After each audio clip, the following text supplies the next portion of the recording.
युकेमा अहिले क्रिसमसको समय चलिरहेको छ।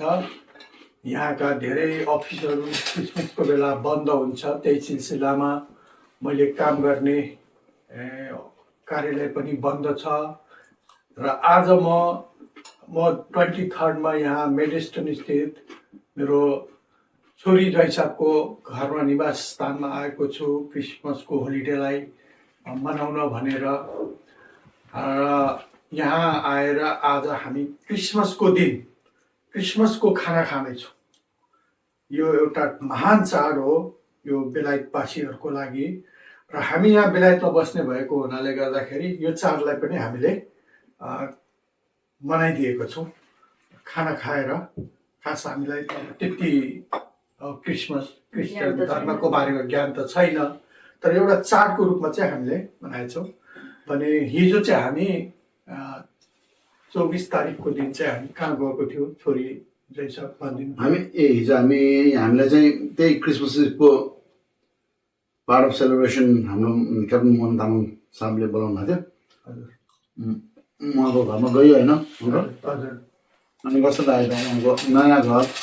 उहाँहरूले हामीलाई क्रिसमस इभको दिन निमन्त्रणा गर्नुभएको थियो डिनरको लागि। एकदमै राम्रो घर रहेछ, धेरै स्पेस भएको घर, एकदमै ठुलो जस्तो लाग्थ्यो। हामी नेपालको घरहरूलाई सम्झे, यहाँको प्रायः जस्तो सानो देखेको थियो। हुन त ठुलो घर पनि हुँदो रहेछ, अब नर्मली अब हाई स्ट्रिटहरूतिर देखेकोहरूभन्दा फरक किसिमको घर रहेछ।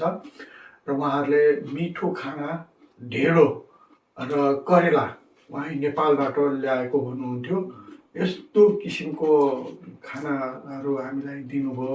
उहाँहरू सबैलाई धन्यवाद दिन चाहन्छु, यस्तो आयोजना गरिदिनुभयो साहबहरूले होइन। उहाँको सम्पूर्ण परिवारलाई पनि फेरि क्रिसमस र नयाँ वर्षको शुभकामना टक्राउन चाहन्छु।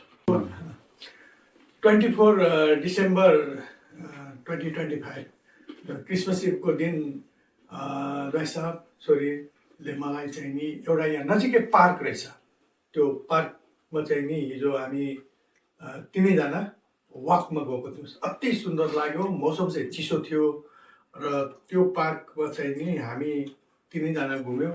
जैसाहरू त पहिले पनि जानुहुन्थ्यो होला है त्यो पार्कमा? हाम्रो यहाँ घर नजिकै भएकोले गर्दाखेरि हजुर हजुर।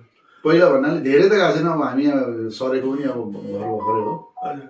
एक वर्ष अन्त आउँदाखेरि चाहिँ त्यही गाउनु रहेछ होला भनेर चाहिँ मैले रेकी चाहिँ गरेको थिएँ। ए अच्छा अच्छा। तर मौसम त अहिले गरमको मौसममा अझ राम्रो हुन्थ्यो होला है? हजुर हो। अन्त जाडोको मौसम पऱ्यो नि त, गरममा चाहिँ अझ राम्रो हुन्छ होला त्यो पार्कमा घुम्नलाई। पोखरीहरू धेरै देखेँ नि त, त्यो सुन्दर लाग्यो। यस्तो घुमाइदिनु भएकोमा यसको लागि पनि धन्यवाद है त। अब नेक्स्ट टाइम फेरि सबैलाई घुम्नुपर्छ। हामी युकेमा बसेपछि अब चाडपर्व युकेको अब युकेको मात्रै होइन, अब क्रिस्चियनहरूको महान चाड होइन, त्यही माथि बेलायतमा बसेपछि अब हामीले पनि त उहाँ कल्चर भन्ने कुरो दोहोरो रेस्पेक्ट त गर्नु पऱ्यो उहाँहरूको पनि। त्यसले गर्दाखेरि जुन देशमा बस्यो त्यो देशको कल्चर पनि रेस्पेक्ट गर्नुपर्छ, एउटा कुरो चाहिँ त्यो हो। अर्को कुरो चाहिँ मलाई पर्सनली चाहिँ कस्तो लाग्छ भने we must be very thankful to अब गड।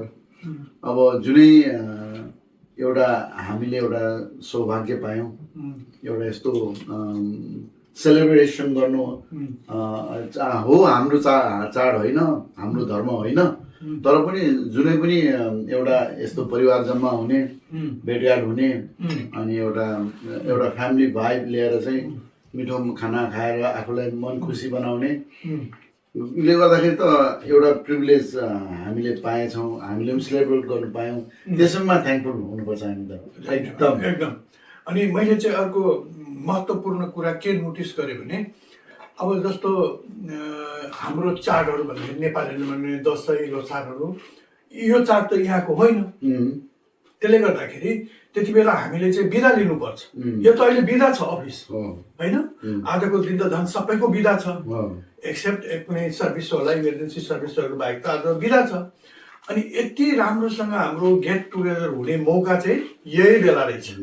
हिजो पनि हामीले त्यो कुराहरू नोटिस गऱ्यौँ नि, उहाँ हाम्रो मोहन साहबको त्यहाँ मोहन जैसाको घरमा हामी त्यति सबै सङ्गठित भएर बस्नु भनेको धेरै टाइमपछि हो भन्ने कुरा समय नै सबैले मिल्दैन गर्छ, होला, समय नै होइन? मिल्दैन। अँ। अनि त्यसरी क्रिसमस चाहिँ नि हामी भन्नाले विशेष गरी नेपालीहरू, हामी नेपालबाट आएकाहरूले यसलाई चाहिँ एकदम सेलिब्रेसनको रूपमै मनाउनु पर्छ जस्तो मलाई लाग्छ। उहाँहरूको चाडको रेस्पेक्ट गर्दै पनि उहाँहरूकै खाना खाने हो आजको दिन। त्यही भएर छोरीले पनि त्यही खाना, दाइ साहबले पनि त्यही खाना भनेर चाहिँ तयार गर्नुभयो। यसको लागि धन्यवाद दाइ साहब, छोरी दुवैजनालाई। मलाई पनि होलिडे मनाउनु, म पनि आठपटमा बस्ने भएको हुनाले धेरै समय भयो यहाँ आएको, अनि आउँदाखेरि खुसी लाग्यो। धन्यवाद दाइ साहब। अङ्कल पनि आइसक्यो हामीलाई अब बेला बेला मौकामा त्यो त टाढाबाट होइन, त्यसको लागि धेरै धेरै धन्यवाद।